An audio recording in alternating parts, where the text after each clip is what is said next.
السلام عليكم ورحمة الله وبركاته. إن الله وملائكته يصلون على النبي يا أيها الذين آمنوا صلوا عليه وسلموا تسليما كثيرا.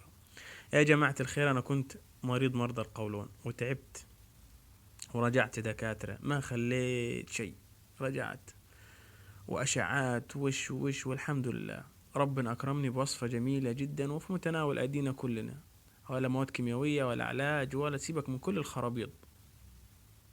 الصباح تصحى من النوم، تصحى تشرب لتر مية كامل، بس تشربه على 3 مرات، 3 أكواب ورا بعض. وبعد كده تخش الحمام بتاعك، هتلاقي نفسك بعد ما شربت المية أساسا عايز تخش الحمام.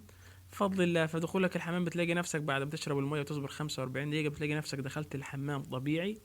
بتنزل ماء، ده بتغسل السموم اللي في القولون كله، بتغسل القولون كله، تغسل السموم اللي في الكبد. يعني جميل جدا جدا. وربنا قال في كتابه العزيز: وجعلنا من الماء كل شيء حي. صدق الله العظيم.